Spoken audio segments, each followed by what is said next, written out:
She is still breathing, unfortunately. I heard my father say those words to the doctor while standing over my hospital bed. He did not sound sad. He sounded annoyed. She told me once, "Dad, if I am ever a vegetable, just let me go." He lied smoothly to the doctor. I am her next of kin. Stop prolonging this. I lay there in a coma, unable to move a finger or open my eyes, forced to listen to the pen scratch against the paper as he signed the order to turn off my life support. Then he leaned down, his breath hot against my ear. "It is nothing personal, Clara," he whispered. "It is just business. You are worth more dead than alive." Before I tell you what he did next and the mistake that cost him everything, tell me in the comments. Have you ever trusted someone with your life only to realize they were holding the knife? I read every story. The door clicked shut, sealing the room in a heavy, artificial silence. The only sound was the rhythmic hiss-click of the ventilator pushing air into my lungs.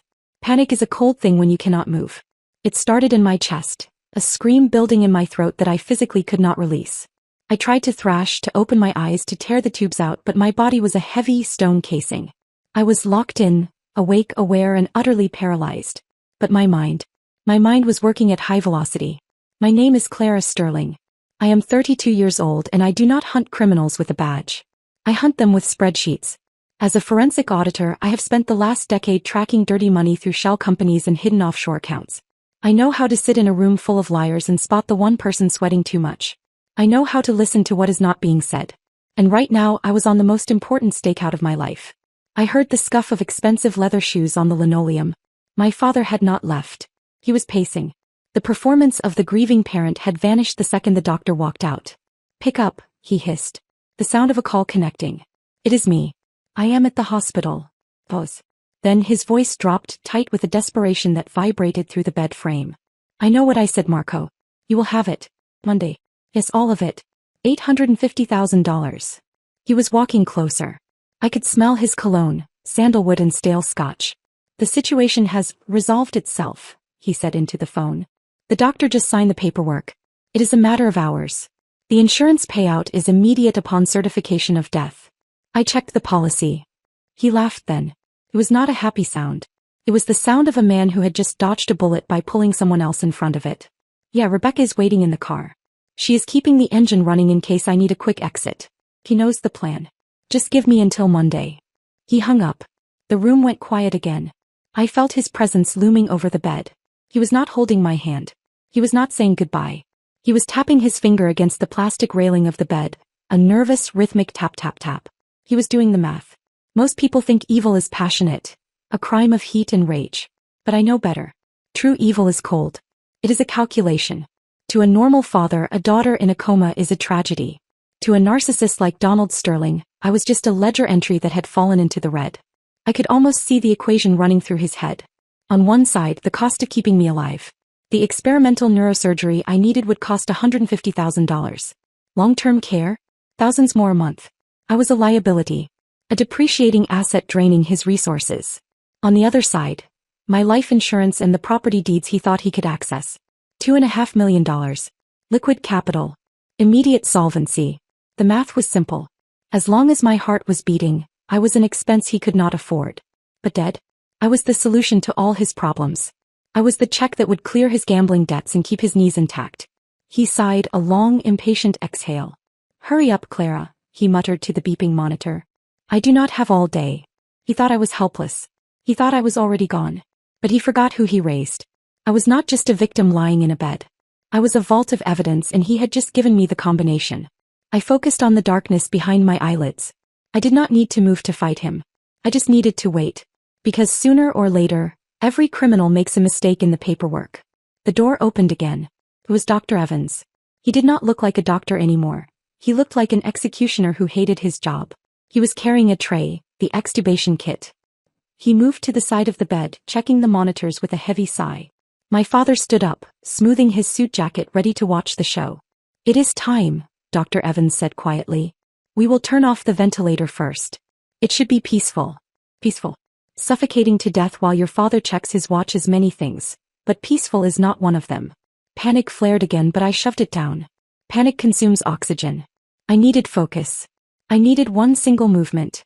I concentrated every ounce of my will, every spark of electricity in my brain on my eyelids. They felt like lead weights welded shut. I screamed in my head. Look at him. Dr. Evans leaned over me, shining a penlight into my right eye. Pupils are sluggish, he muttered. He moved to the left eye. No.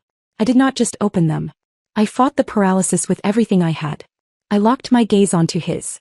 I did not look past him the way a comatose patient does. I looked at him. And then I blinked. 1, 2, 3. Rapid, deliberate blinks. The distress code. Dr. Evans froze. His hand holding the penlight stopped in midair. He leaned closer, his breath hitching. Clara, he whispered. Can you hear me? I blinked again. Once for yes. What is happening? Donald's voice cut through the air, sharp and agitated. He stepped forward, trying to block the doctor's line of sight. Is it a seizure? Just reflexes, right? Dr. Evans straightened up, turning to face my father.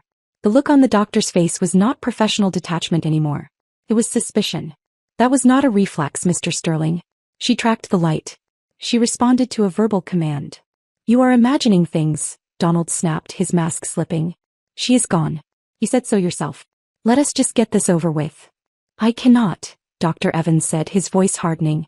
The do not resuscitate order is predicated on the diagnosis of a persistent vegetative state. If she is responsive even minimally, the order is void. I cannot legally withdraw support. The silence in the room was thick enough to choke on. I watched my father's face.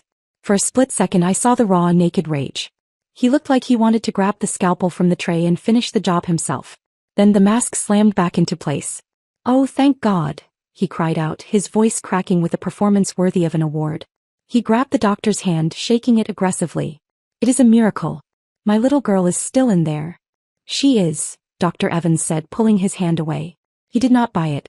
I could see it in his eyes. He knew something was wrong. I need to run more tests. We are keeping her on the ventilator for now. I am upgrading her status to critical but responsive. Of course, Donald said, wiping a fake tear. Whatever she needs. But as Dr. Evans turned to log the data into the computer, my father looked back at me. His eyes were cold, dead sharks. He knows, I thought. And he is terrified. In that moment I wanted to scream. I wanted to thrash and point a finger at him and tell the doctor everything. But my training kicked in. In forensic auditing there is a golden rule. When the target is making mistakes, do not interrupt him. If I showed him I was fully recovered, if I started communicating, he would panic. A desperate man is unpredictable. He might flee. He might lawyer up and hide the assets before I could find them. Or worse, he might try something violent right here, right now. But if I stayed quiet, if I let him think I was just a flickering candle that could be easily blown out, he would get arrogant. He would think he still had a chance to fix this problem. I looked at my father one last time, let my eyelids droop and let my face go slack. I retreated back into the mask of the coma. I saw his shoulders relax. He thought he still had the upper hand. He thought I was weak. He did not know that silence is the loudest alarm you can trigger. I was not helpless anymore. I was lying in wait. And I was going to let him dig his own grave. Nathaniel walked in 20 minutes later. He did not look like a lawyer who billed $500 an hour. He looked like a shark in a tailored suit who had just smelled blood in the water. My father was sitting in the corner, scrolling through his phone, looking bored. Mr. Sterling, Nathaniel said, his voice smooth and professional. I heard the news. Miraculous. She is still a vegetable, Donald grunted, not looking up. Just a breathing one now. What do you want, Nathaniel? I thought you handled her taxes, not her medical charts. I do, Nathaniel said. And that is actually why I am here. We have a complication with the estate. A financial one. I need to review some files with her, even if she cannot respond. Protocol. He looked at my father pointedly. Privileged attorney-client confidentiality. I need the room. Donald rolled his eyes and stood up. Knock yourself out. She's not going to tell you much. I am going to get coffee. As soon as the door clicked shut, Nathaniel's demeanor shifted instantly. He dropped his briefcase and moved to the side of the bed, his face inches from mine. Clara, he whispered. If you are in there, give me a sign. Evans said you tracked the light. I blinked. Once. Hard. Nathaniel let out a breath he must have been holding since he got the call. Hey. Good. We do not have much time. I ran the background check on your father's recent activity like you asked me to before the accident. It is bad, Claire. He owes $850,000 to the Valenti syndicate. The deadline is Monday. If he does not pay, they are not going to sue him. They are going to bury him. I blinked again. I know. He needs liquid capital, Nathaniel continued, his mind working as fast as mine. He signed the DNR to trigger the life insurance. Now that you are alive, that payout is blocked. He is desperate. And desperate men are stupid. He pulled a notepad out of his pocket. We stick to the poison pill contingency we discussed last year? The asset trap. I blinked once. Yes. I am going to tell him your assets are frozen by the IRS. I am going to tell him the only way to unlock the insurance payout immediately, without waiting for probate or medical review, is for a guardian to assume liability for the estate. He thinks he is signing to control the assets. He will actually be signing to personally guarantee your debts. He paused, looking at me with intense seriousness. I have inflated the shell company debts, Clara. I backdated the liens. If he signs that affidavit of guardianship, he does not just inherit your house. He inherits a $3 million tax bill and a fraud investigation. It will bankrupt him. It will destroy everything he has left. Is that what you want? I did not hesitate. I did not think about the father who used to carry me on his shoulders. I thought about the man who tapped his finger on my bed rail, waiting for me to die. I blinked once. Nathaniel nodded. He stood up, smoothed his tie, and opened the door. He left it cracked just enough for me to hear. My father was coming back down the hall. I heard the heavy thud of his footsteps. Mr. Sterling, Nathaniel said, his voice pitching up into a tone of manufactured worry. We have a problem. A big one. What now? Donald snapped. The IRS. They flagged Clara's accounts this morning. An audit freeze. They have locked down everything. The bank accounts, the deeds, and the life insurance policy. What? Donald's voice spiked. They cannot do that. That policy is worth $2.5 million. That is the family's money. It is frozen, Nathaniel lied smoothly. If she dies while the audit is active, the government holds the funds in escrow for 2 years. Maybe 3. I heard the silence. The terrified silence of a man imagining his own funeral at the hands of a lone shark. 2 years. Donald choked out. I do not have 2 years. There is one loophole, Nathaniel said slowly, dangling the bait. It is risky, but it is fast. If a legal guardian steps in and signs an affidavit of assumption, they basically tell the IRS, I will take responsibility for resolving this audit. It lifts the freeze immediately. The insurance pays out within 24 hours. I will sign it, Donald said instantly. Where is it? Mr. Sterling, you need to understand, Nathaniel warned, playing his part perfectly. You would be assuming liability for the estate's standing. It is a formality mostly, but legal requires me to say it. I do not care about the formality, Donald hissed. I care about the $2.5 million sitting in limbo. Draw up the papers. I want that money unlocked today. I can have it ready in an hour, Nathaniel said. I will bring it to the room. I lay in the bed listening to the sound of my father swallowing the hook. He did not ask how much the liability was. He did not ask to see the audit papers. He heard $2.5 million and 24 hours, and his greed did the rest. He walked back into the room a moment later. He looked energized.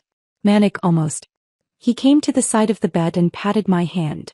Do not worry, Clara, he whispered, a smile playing on his lips. Daddy is going to fix everything. I stared blankly at the ceiling. Yes, Dad, I thought. You certainly are. Chaos is a thief's best friend, and my father had always been an opportunist. Just as Nathaniel was laying out the paperwork on the bedside table, an alarm began to shriek from the hallway. Code blue. Room 304. The floor erupted into organized panic.